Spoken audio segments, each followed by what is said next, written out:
बोलो श्री प्राणनाथ प्यारे की जय। बोलो श्री सतगुरु महाराज की जय। आइए सुंदर साथ जी, आज बहुत प्यारी, बहुत मीठी, मधुर सखी के दिल की मीठी बत्तियां हम सब सुंदर साथ जानेंगे। खजाने और भंडार भरे हुए हैं अंदर, चाहे चचनी हो, चाहे श्री कृष्ण त्रिधा लीला हो, या फिर श्री मेहर सागर हो। बहुत प्यारी प्यारी सेवाएं करती हुई ये सखी। आइए जानते हैं। मधु दीदी, आपके चरणों में कोटान कोट प्रणाम जी, हम सब की ओर से। श्याम भैया के चरणों में भी कोटि कोटि प्रणाम। हाँ। और सुंदर साथ जी, सबसे पहला प्रश्न मधु दीदी आपसे कि आप हमारे साथ इस संप्रदाय में किस प्रकार जुड़े, क्या आप पहले से प्रणामी थे, कैसी आपकी यात्रा रही? प्रणाम। बोलो श्री प्राणनाथ प्यारे की जय। सतगुरु महाराज की जय। प्रणाम जी सोनिया जी, आपके चरणों में कोटि कोटि प्रणाम जी। मेरे सभी प्यारे सुंदर साथ के चरणों में कोटि कोटि प्रणाम जी। सुंदर साथ जी, हम सभी कई दिनों से मीठी बत्तियां सुन रहे हैं सबकी, और बहुत प्यारे प्यारे अनुभव हो रहे हैं सबके जीवन में। कैसे वो इस धर्म में आए, कैसे उन्हें विश्वास हुआ, कैसे राज्य जी से मिलन हुआ सबका। तो आज थोड़ा सा मैं भी अपने शब्दों में बोलने जा रही हूँ। तो सुंदर साथ जी,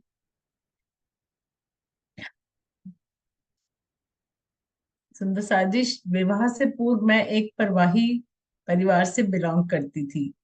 सभी देवी देवताओं की पूजा आराधना की जाती थी। मैंने जब से होश संभाला, मैं श्री कृष्ण जी से ही प्रभावित रही और उन्हीं की पूजा करती थी। प्रणामी धर्म का नाम अवश्य सुना था, क्योंकि शक्तिनगर मंदिर के पीछे की गली में ही हमारा घर था, और संयोगवश कभी कभार अपनी फ्रेंड्स के साथ मंदिर चली जाती थी। सुंदर साथ जी, यह भी बहुत बड़ा संयोग ही है कि धनी अपनी अंगना जानकर मुझे कभी कभी अपना दीदार दे ही देते थे। पहले भी कभी कभी अपने नजदीक लाते ही रहते थे। संयोग से मेरा विवाह बहुत ही प्रेम भरे परिवार श्रीमती बनारसो देवी जी के सुपुत्र श्री श्याम अरोड़ा जी से हो गया। विवाह के एक दिन उपरांत ही हम शेरपुर और रतनपुरी गए। दोनों स्थानों पर जाकर बहुत आनंद आया, क्योंकि पहले ऐसा सौभाग्य कभी प्राप्त नहीं हुआ था। बस मंदिर गुरुद्वारे इत्यादि में ही जाया करते थे। ऐसे आश्रम वगैरह में जाकर कभी देखा ही नहीं था कि कैसा माहौल है वहां पर, कैसी वहां पर व्यवस्था वगैरह होती है। तो जाकर बहुत ही अच्छा लगा मुझे। और जब जाके देखा तो मुझे कुछ अलग सा ही आकर्षण महसूस हुआ। ऐसा लगा जैसे कोई अलौकिक सुगंधी पूरे वातावरण में घुली हुई है। फिर जब मैं शेरपुर जाने की बात होती तो मन में अलग अलग ही उमंग उठती। कोई कहता कि आज शेरपुर जाना है, तो बस फटाफट तैयारी कर लेते कि आज तो हम शेरपुर जा रहे हैं। समय तो थी नहीं तब कुछ भी, बस एक आकर्षण ही था सदगुरु महाराज जी की तरफ। शादी के बाद चाई जी, मेरी सासू माँ जी बनारसो देवी जी, जिन्हें हम चाई जी बुलाते थे, उन्होंने घर के मंदिर में ले जाकर पूजा पाठ के कुछ नियम बताए, लेकिन कभी भी तारतम्य लेने पर विवश नहीं किया। यही कहती थी, अपना समय लो, अपना जब दिल गवाही दे तभी लेना। लेकिन शादी के उपरांत मैंने थोड़ा बहुत नियम, जैसे अगरबत्ती लगाना, भोग लगाना इत्यादि शुरू कर दिया। सत्संग का माहौल घर में बना ही रहता था, पाठ पारायण भी होते थे। सुंदर साथ का आना लगभग प्रतिदिन ही होता था। लेकिन कुछ रुचि भी अभी ज्यादा नहीं हुई थी, तो समझ में नहीं आता था। सुंदर साथ को चाय नाश्ता भोजन इत्यादि कराने में बहुत आनंद मिलता था। सुंदर साथ में इतना प्रेम देखकर मन गदगद हो जाता था। चाय जी भी कुछ कुछ समझाने का प्रयत्न करते थे, किंतु बिल्कुल नया धर्म होने के कारण उतनी समझ नहीं आती थी। परंतु जब चाय जी शेरपुर वाले महाराज जी की बातें सुनाते, तो बस मन करता था कि सुनते ही जाएं और सुनते ही जाएं। समय बीतता गया। धनी जी की मेहर से दो प्यारे बच्चे, एक बेटी और एक बेटा जीवन में आए। जीवन व्यस्त हो गया। उधर परिवार भी संयुक्त परिवार था, और चाय जी की तबीयत भी कुछ खराब रहने लगी थी। जोड़ों की दर्द की वजह से काफी पीड़ा में रहती थी, किंतु सदैव उनके चेहरे पर एक मधुर मुस्कान होती थी। और कोई भी पूछता कैसी हो, तो एक ही जवाब देती थी हंस के, बहुत चंगी हूँ, मतलब मैं बहुत अच्छी हूँ। तो उनके चेहरे पे कभी भी हमने ऐसा नहीं देखा कि उनको दर्द महसूस हो रहा है या कुछ है। हमेशा हंसती मुस्कुराती रहती थी वो। सुंदर साथ जी धनी जी की अंगना हूँ, तो उन्होंने ईमान तो दृढ़ करना ही था। 3-4 बार जीवन में कुछ ऐसी जाहिरी मेरे हुई कि उन्होंने मेरे जीवन का मुख ही बदल दिया। रतनपुरी आश्रम में 6 माह के शिविर के दौरान सदगुरु सरकार श्री जी से तारतम ग्रहण किया। मेरा विवाह भी सौभाग्य से श्री सरकार श्री जी के कर कमलों द्वारा ही हुआ है। तारतम लेने के पश्चात वाणी में रुचि होने लगी, लेकिन तब भी समझ कम ही आती थी। बस एक नियम था, पाठ पढ़ना है। यूं ही समय नासमझी में बीतता गया, जिसका आज मुझे बहुत ही पछतावा होता है। हालांकि सरकार श्री जी घर पर अक्सर आया जाया करते थे, उनकी चर्चा वाणी भी सुनती थी, पर इस अल्प बुद्धि ने कुछ खास ग्रहण नहीं किया। उनके साथ राजन स्वामी जी भी अक्सर हमारे घर आया जाया करते थे। उस समय राजन स्वामी जी 16-17 साल के या 18 साल के रहे होंगे मेरे ख्याल से। जब से सदगुरु राजन स्वामी जी ने सरसावा का उद्घाटन किया, तब से उन्हीं की प्रेम और आशीर्वाद की छाया में रह रहे हैं। स्वामी जी के साहित्य ने, वाणी ने, टीका, बीतक का टीका आदि से कुलजम वाणी को हृदयंगम करना बहुत ही सरल हो गया। सतगुरु राजन स्वामी जी के चरणों में मेरा कोटान कोट प्रणाम जी। उसके बाद कोरोना काल ने तो जीवन ही बदल दिया। कोरोना काल में श्री वास्तव जी की अनमोल चर्चाएं, मीनू भाभी, किरण दीदी और किरण दीदी जयपुर द्वारा चर्चनी के कार्यक्रमों ने खूब आनंद दिया। दिन रात कोई काम नहीं रहता था, बस सारा दिन यही दिल करता था या तो चर्चा सुने या चर्चनी की वीडियोस लगा के बैठे रहे। जाना आना तो कहीं होता नहीं था कोरोना के दिनों में, तो पूरा ऐसे लग रहा था कि इसी में रम के रह गए हैं हम लोग। तभी सोनिया जी एक क्रांति के रूप में जीवन में आई। चर्चनी, त्रिधा लीला, बीतक, सिंधी, मेहर सागर आदि को इतने सरल ढंग से प्रस्तुत किया जैसे कभी सोचा भी नहीं था। जीवन भर हम उनका यह ऋण कभी नहीं चुका पाएंगे। उन्होंने सभी सुंदर साथ को एक प्रेम सूत्र में बांध दिया। उनके इस अद्वितीय प्रयास के लिए उनके चरणों में मेरा शत शत नमन है। आगे की यात्रा तो आप सभी सुंदर साथ जी मेरी जानते ही हैं। अब हम सब एक ही सूत्र में बंधे हुए हैं और एक साथ ही चल रहे हैं। अब तो सुंदर साथ जी एक ही इच्छा मन में आती है, वाचा मुख बोल तू बानी, कीजो हास विलास, श्रवणा तू संभार अपनी, सुन धनी को प्रकाश, सुन धनी को प्रकाश। प्रणाम जी। प्रणाम जी। प्रणाम जी। बहुत सुंदर, सरल, प्यारे, बहुत बहुत कम शब्दों में आपने पूरी जीवन यात्रा को इतने सुंदर ढंग से हमें बता दिया। मधु दीदी, आपके चरणों में कोटि कोटि प्रणाम। और मैं आपसे कुछ अनुभव जरूर जानना चाहूंगी जो बनारसो आंटी आपके साथ शेयर किया करते थे, वो आप हमसे भी शेयर कीजिए कि क्या महाराज जी के बारे में वो बताया करते थे, यदि आप बता पाए। महाराज जी के बारे में तो हमारे घर में ऐसा था कि जैसे दिन रात उन्हीं की बात हो रही है। जब भी बैठते थे मम्मी के साथ तो माया की बात तो होती नहीं थी बिल्कुल भी। तो वो वाणी मुझे ज्यादा समझ नहीं आती थी उस वक्त, तो वो मुझे इसी तरह से प्रभावित करती थी कि किसी तरह आकर्षण इस तरफ मेरा बढ़ता चला जाए। तो महाराज जी का तो आना जाना हमारे घर में बहुत ही ज्यादा था। पहले हम लोग मॉडल टाउन रहते थे, मतलब मैं तो नहीं थी उस वक्त पे, शादी से पहले की बात है। घर भी काफी बड़ा था उस वक्त। तो महाराज जी सीधा महाराज जी हमारे ही यहाँ आते थे घर पे, और उनके साथ 50-60 सुंदर साथ भी अक्सर हुआ ही करते थे। और वैसे भी जैसे भी सुंदर साथ को पता लगता था महाराज जी दिल्ली आ गए हैं, तो सब दौड़े चले आते थे। तो जैसा कि मम्मी बताते हैं कि भी दिन रात खूब लंगर सेवा चलती रहती थी, और महाराज जी स्वयं भी मदद करते थे काम कराने।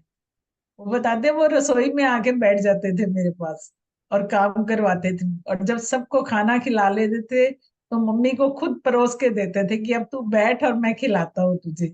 अब तेरे साथ मैं बैठा हूँ सामने और तू खा खाना।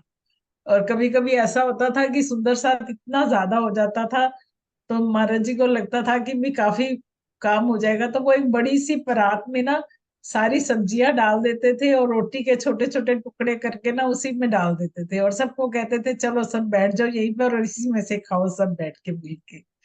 तो बहुत उन्होंने बहुत प्यार बांटा। मम्मी बताते हैं कि बच्चे, मम्मी 7 भाई बहन है, श्याम अरोड़ा जी और जी 7 भाई बहन थे। तो उन्होंने, स्वामी महाराज जी ने इन सब का इतना ध्यान रखना कि मम्मी जब काम कर रही होती थी तो वो इन लोग के जो स्कूल की ड्रेस होती थी ना, कहते उसको तय लगा के अपने बिस्तर के नीचे रख देते थे, और मम्मी को बोलते थे देख बोबो, सारे कपड़े प्रेस कर दिए मैंने, देख स्कूल की ड्रेस प्रेस हो गई है। और उनकी सिस्टर्स के जो रिबन्स होते थे उनको गोल गोल घुमा के ना अपने तकिए के नीचे रख लेते थे। सुबह मम्मी जब रिबन ढूंढती तो हंस के कहते तकिया उठा के ये देख ये पड़े हैं। यहाँ तक कि वो इनकी बहनों की चोटियां भी बना देते थे महाराज जी। तो उनका प्यार तो बहुत ही, मतलब क्या बताएं कि इतना प्रेम भरा हुआ था उनके अंदर कि कुछ कह ही नहीं सकते। बहुत ही प्यारे थे महाराज जी तो, उनकी बातें तो सुने मतलब इतना। और एक बार मम्मी उनको पिक्चर दिखाने के ले गई किशन लीला। मम्मी कहते हैं चलो आज पिक्चर देखने चलते हैं, तो महाराज जी को ले गई तो महाराज जी आधी पिक्चर में कहते हैं क्या वो मुझे झूठी फिल्म दिखा रही है, ये झूठो क्या दिखा रही है तू मुझे, तू चल मैं तुझे सच्चो दिखाता हूँ। और उन्होंने फिर मम्मी को दीदार कराया परम धाम का उस तरह उस वक्त। कहते ये झूठो पिक्चर दिखा रही है, मैं सच्चो दिखाऊंगा तुझे, चल तू साथ। उनकी तो इतनी बातें हैं क्या बताएं हम। बहुत ही प्रेम उनके अंदर था महाराज जी के अंदर। उन्होंने कभी एक महाराज की तरह अपना जीवन बिताया ही नहीं। ये लोग आश्रम जाते थे, पूरी छुट्टियां आश्रम में बिताते थे अपनी। जैसे ही पहला दिन होता था और आखिरला दिन पूरा टाइम वही रहते थे 2 महीने छुट्टियों के। और महाराज जी ने क्या करना, इनको गोद में बिठा के खिलाना, अपने हाथ से खिलाना। और ये जब ज्यादा तंग करते थे तो अपने गद्दी के नीचे से पैसे उठा के देते थे और कहते थे जाओ भागो आइसक्रीम खा के आओ चलो जाके सब। तो वो दिन याद आते हैं कि कितने प्यार से महाराज जी ने सबको इतना प्रेम बांटा। वही आज इस हमारे घर के माहौल में वही प्रेम ही बसा हुआ है, वही सब है। ना गदगद मन होता है ना, हालांकि उन्हें देखा नहीं है लेकिन उनके प्रति इतना ज्यादा प्रेम और आकर्षण है ना कि जब पहली बार शेरपुर गई थी तभी इतना अच्छा लगा था कि जैसे इस स्थान से मेरा कोई नाता है, जैसे यहाँ कुछ है मेरा। तो बहुत ही अच्छा लगा था यहाँ के। हालांकि मेरे बच्चे जो है ना वो भी शेरपुर वाले महाराज जी पे बहुत ज्यादा विश्वास करते हैं, बहुत ज्यादा। बेटी भी मेरी हालांकि परवाही परिवार में गई है शादी करके, लेकिन महाराज जी का स्वरूप साथ लेके गई है, कहती ये मुझे लेके जाना है साथ में। तो उनके तो बातें बताना क्या, महसूस भी करते हैं तो अंदर से कुछ होता है कि भी कैसे उनके साथ जीवन में, अगर सौभाग्य नहीं प्राप्त हुआ उनका दीदार करने का, उनके साथ रहने का, बस उनकी बातें ही सुनी है मैंने। प्रणाम जी। प्रणाम जी मधु दीदी। ये अनुभव आपने इतने सुंदर और सबसे प्यारा मुझे ये लगा, ये झूठो क्या दिखा रही है आज तुझे सच्चो दिखाता हूँ, और उन्होंने सच में उनको सच दिखा दिया। बहुत आधी सुंदर। आधी पिक्चर में उठा के ले आए, कहते घर चल तू झूठो दिखा रही है। बहुत प्यार उनके अंदर तो प्रेम ही प्रेम था बस, सतगुरु महाराज जी के अंदर। जी, आपको अभी और भी याद आए मधु दीदी उनके प्यारे प्यारे जो यादें हैं, उनके प्यारे प्यारे प्रसंग, आप जरूर लिख कर रखिएगा। जब श्याम भैया बोलेंगे तो फिर वो वाली और बची हुई भी हम सब सुनना चाहते हैं। महाराज जी से जुड़ी हुई सारे आपके जो संस्मरण है, जो बनारसों आंटी से रिलेटेड है, वो सब सुनना चाहते हैं हम सब तो सुन। हैरानगी होगी, मम्मी बताते हैं कि जब भंडारे के बाद सुंदर साथ चला जाता था या रात को सब सोने चले जाते थे तो महाराज जी उनकी पत्तल में से जाके प्रसाद लिया करते थे, उसमें से दाना उठा के खाया करते थे सुंदर साथ की पत्तल में से। यहाँ तक बताते हैं मम्मी। तो कितने भाव उनके अंदर सुंदर साथ के लिए, और कितने। मम्मी सुबह महाराज जी को जब नहाना होता था तो मम्मी एक पैर पे खड़े रहते थे, उनके कपड़े लेके उनको पकड़ाना देना सब उस टाइम पे। तो हमारे तो डैडी के साथ तो बहुत बड़ा हादसा हुआ था। वो तो उनमें प्रताप जी ने किताब में भी लिखा हुआ है, महाराज जी की जीवनी में भी लिखा हुआ है वो तो उन्होंने। तो कभी मौका मिलेगा तो फिर सुनाएंगे वो। नहीं, आप प्रणाम। सुनाइए, आप सुना सकते हैं अभी, मधु दीदी सुनाइए, हम सब सुनना चाहते हैं। नहीं मतलब वो उस वक्त जब हमारे जब पाकिस्तान बना था तो सब फंस गए थे वहां पे। तो महाराज जी सारा परिवार को लेके तो आ गए थे इधर शेरपुर आश्रम, मम्मी वगैरह को, बच्चों को लेके। लेकिन हमारे जो डैडी थे, इनके डैडी थे, वो वहां फंस गए थे। और वहां पे भी जब वो निकलने लगे ना तो ट्रक का एक्सीडेंट हो गया वहां पे। तो उस वक्त उनको कुछ भी नहीं पता कि ट्रक का एक्सीडेंट होने के बाद मेरे साथ क्या हुआ क्या नहीं हुआ। उन्होंने सीधा अपने आप को शेरपुर में पुलिया के पास पाया, हमारे डैडी ने। कैसे वो वहां पहुंचे कैसे नहीं पहुंचे उन्हें कुछ नहीं पता। लेकिन जब मम्मी नहला रहे थे ना एक दिन महाराज जी को, तो महाराज जी की पीठ पे ना बहुत बड़ा नील का निशान था। तो मम्मी हैरान हो गए देख के कि ये क्या आपको, आपको ये क्या हुआ? आप तो कोई गिरे नहीं, कुछ नहीं हुआ, ये क्या हुआ आपको? तो कहते हैं अरे भाई तेरे मुलक राज को निकाल के भी तो लाना था ना, फंसा पड़ा था वो वहां पे। तो फिर एकदम कहते हैं अरे ये मैं क्या बोल गया।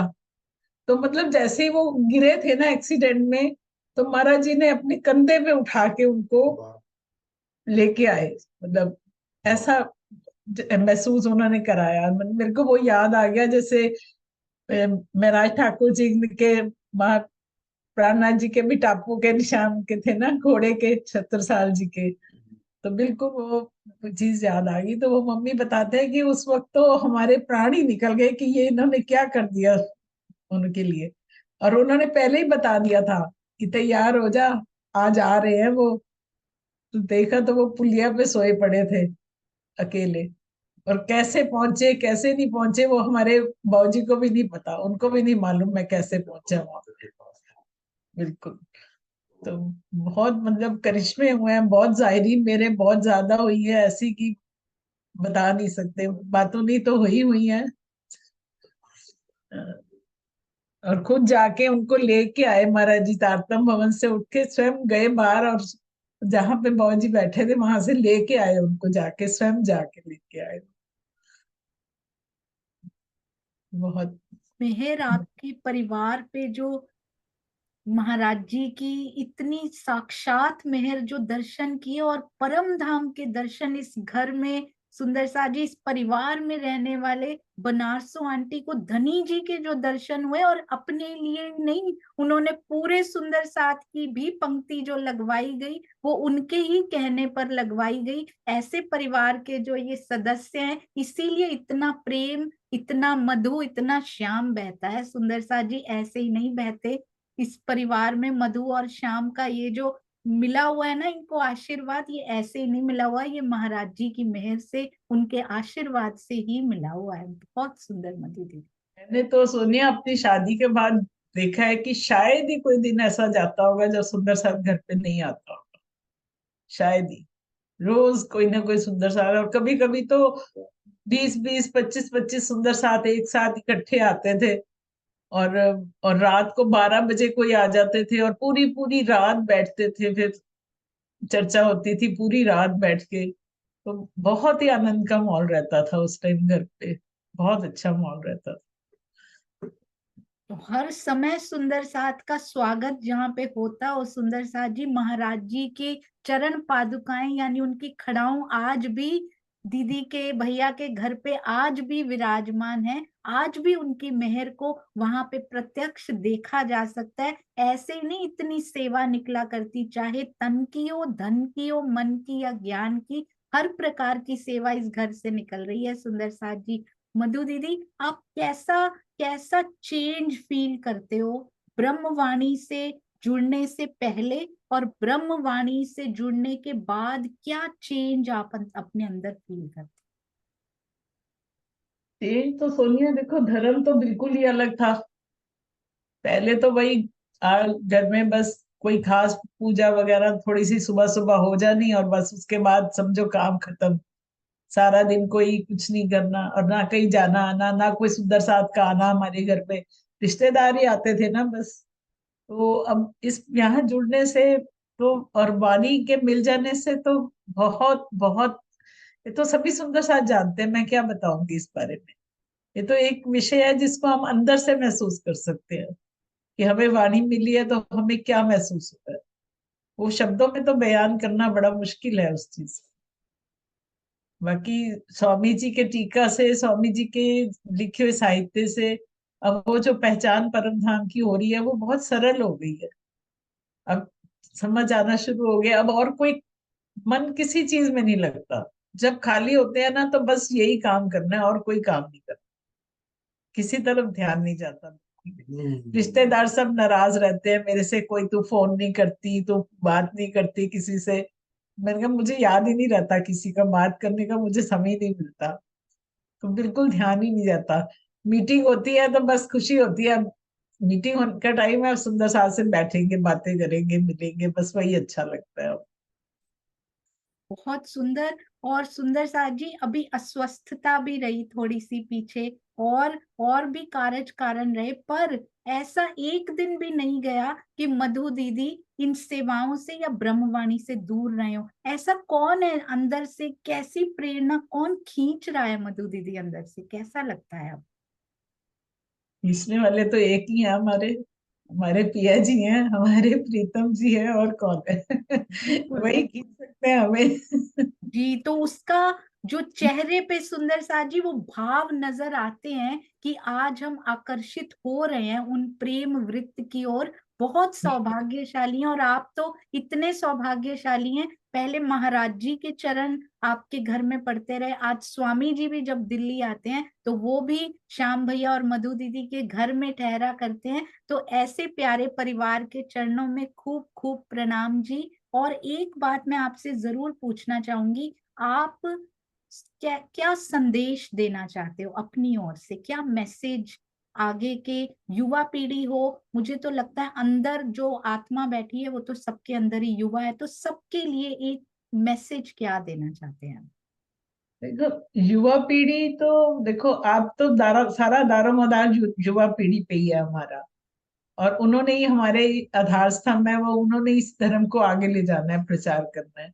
और फिर जो टेक्नोलॉजी आ रही है आजकल की, वो भी वही ज्यादा अच्छे से समझ रहे हैं, जिससे सब कुछ बहुत सरल होने जा रहा है। और आप देखो हमारे आश्रम में, ज्ञानपीठ में, अशोक जी हैं, श्रवण जी हैं, रंजीत जी हैं, ये भी तो बच्चे आए थे छोटे छोटे, और आज कितने आचार्यों के रूप में उजागर हो रहे हैं। वो भी तो युवा पीढ़ी ही है। और हमारी ज्ञानपीठ की जो बड़ौदा की बालिकाएं हैं, उनकी आप चर्चा सुनिए तो आश्चर्य हो जाता है कि कैसे बोल रही है वो, कितना अंदर उनकी इतनी छोटी सी उम्र में उनके अंदर कितना भंडार भर गया है। तो युवा वर्ग अगर चाहे तो एक क्रांति ला सकता है, वो कुछ भी कर सकता है। बस जरूरत है तो उस समय को, उसको यूज करने की, कि भी ये अवसर मिला, इसे खोना नहीं है। हम लोगों ने तो जीवन के बहुत साल खो दिए, बहुत खो दिए, अब बहुत पछतावा होता है। लेकिन युवा पीढ़ी से तो यही कहेंगे कि भाई अपना समय मत खोना बिल्कुल भी। जब भी टाइम मिले, जब भी हो, और सेवा में तो संलग्न रहो। सेवा सेवा नहीं है, ये लाड है हमारे पिया जी का। ये उनका लाड है जिसके जरिए वो हमें अपने पास रखते हैं। वो हमें माया में नहीं जाने देते। वो कहते हैं अब ये खाली है, इसको सेवा दे दो, ताकि ये मेरे से जुड़ी रहे, मेरे ही जिक्र में रहे बस।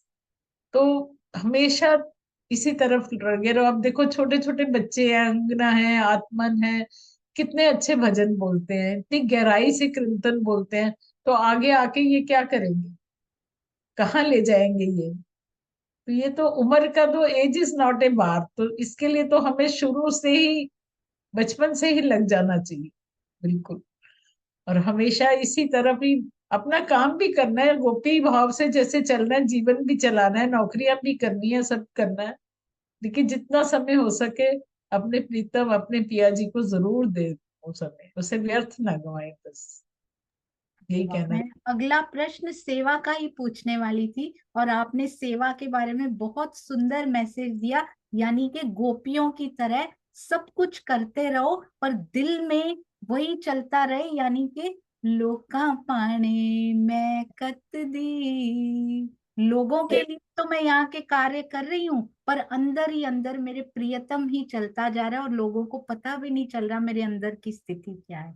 हाँ जी, सोनिया, बोलिए। सेवा के माध्यम से हमें सुंदर साथ भी मिल रहा है। जिन सुंदर साथ को हम कभी मिले नहीं थे, कभी जानते नहीं थे, कभी पहचानते नहीं थे, वो सब मिलते हैं। तो मुझे वो वाकई याद आता है कि जब धनी देवचंद्र जी ने रंजी को कहा था कि आपने कहा कि ब्रह्म शिष्टियों को जगाना है, तो मैं कैसे जगाऊंगा? तो उन्होंने कहा मैं अपने आप भेजूंगा तेरे पास। तो अब जूम के माध्यम से वो भेज ही रहे हैं हमारे पास, ब्रह्म सृष्टियां रूहे भेज ही रहे हैं एक एक करके। कहाँ देश विदेश में बैठी हुई हैं और आ रही हैं, देखो। और कितना प्रेम बांट रही हैं सखियां। सब में इतना प्यार है, ऐसा लगता है कि एक इतनी अच्छी बॉन्डिंग हो गई है ना हमारी, कि बस सब एक फैमिली हो गई है एक पूरी। और आपने जो प्रेम के सूत्र में सबको बांध दिया है ना, वो कभी अब अलग नहीं होने वाला। वो धागा इतना पक्का हो गया है कि वो माला अब बस एक बनी रहेगी हमेशा के लिए। सुंदर साथ के लिए मैंने दो चुपाई लिखी थी, मैं एक चुपाई बोल दूंगी जरूर। सुंदर साथ जी, ये प्यारी सी चुपाई आप सबके लिए। बल बल जाऊं मैं चरण कमल की, बल जाऊं मीठे मुख, बलिहारी शोभा सुंदरता, जित दर्शन उपजत सुख, जित दर्शन उपजत सुख। प्रणाम जी सुंदर साथ जी, प्रणाम जी। जी, पर दूसरी चौपाई भी बोल दीजिए मधु दीदी। नहीं, वही एक ही लिखी थी, एक तो मैंने पहले बोल दी थी वो वाली तो। अरे वाह, बहुत सुंदर। देखिए, सुंदर साथ के लिए कितना प्यार उमड़ता है इनके हृदय से। बहुत सुंदर। और मधु दीदी एक नहीं, दो नहीं, बहुत सारी सेवाओं में संलग्न रहते हैं। चाहे वो चर्चनी में थी, चाहे वो श्री कृष्ण त्रिधा लीला में, या अभी की सहयोगिता में भी उनका बहुत बड़ा योगदान रहा है। उनके बिना ये सहयोगिता होनी पॉसिबल नहीं थी। उनकी तबीयत खराब थी सुंदर साथ जी, श्याम भैया अस्वस्थ थे, पर उनको एक मैसेज किया गया और कुछ घंटों में वो बनकर आ भी गया था। मैं बूझो तो जाने की बात कर रही हूँ सुंदर साथ जी। तो एक नाम आज आपको पता लग चुका है, ये सुंदर सुंदर बूझो तो जाने हमारी मधु दीदी की देन नोट्स में भी हमेशा आगे रहे। चर्चनी का वर्णन करना हो, हर प्रकार की रिवीजन करानी हो, धनी कैसे, बनारसो आंटी का आशीर्वाद तो है ही है, महाराज जी की मेहर, धनी जी की मेहर, महाराज जी के चरण कमलों का प्रताप, स्वामी जी का आशीर्वाद, और हम सब सुंदर साथ के प्रेम से आप यूं ही आगे बढ़ते जाएं और जल्द से जल्द अपने लक्ष्य को प्राप्त करें। यही शुभकामना। आप दोनों के चरणों में कोटान को प्रणाम। प्रणाम जी, प्रणाम जी। सोनिया, ये जो सेवा है ना, मैंने बताया ना, ये लाड है हमारे धन का, ये सेवा नहीं है। वो लाड ही दे रहे हैं अपना बस। इसी बहाने उन्हीं में रमे तो रहते हैं, उन्हीं में लगे रहते हैं सारा दिन। बहुत अच्छा लगता है। प्रणाम जी सुंदर साथ जी, प्रणाम जी। जी, तो सुंदर साथ जी, सेवा, ये आज की ये जो लाइन इन्होंने बोली है ना, ये सेवा नहीं, ये लाड है। तो सेवा को लाड समझकर जब करेंगे ना, तो कितने लाड पिया जी आगे से बरसाएंगे, ये मधु दीदी जान सकते हैं, या जो सुंदर साथ सेवा को लाड समझकर करते हैं, ये वही जान सकते हैं। और ये विचार भी केवल और केवल सतगुरु महाराज जी ही अंदर डाल सकते हैं, और कोई नहीं डाल सकता। पिया जी के ही स्वरूप हैं वो। बोलो श्री प्राणनाथ प्यारे की जय। बोलो श्री सतगुरु महाराज की जय। प्रणाम जी सुंदर साथ जी, प्रणाम। प्रसाद जी, कहीं त्रुटि हो गई हो तो माफी चाहती हूँ। प्रणाम जी। अगर इसको त्रुटि कह सकते हैं तो ऐसी तो रोज होनी चाहिए, ये तो त्रुटि है ही नहीं। फिर तो त्रुटि का डेफिनेशन ही बदल जाएगा मधु दीदी। बहुत सुंदर, इसमें कभी कोई त्रुटि नहीं हो सकती, आपके इतने सुंदर भाव। प्रणाम जी। प्रणाम।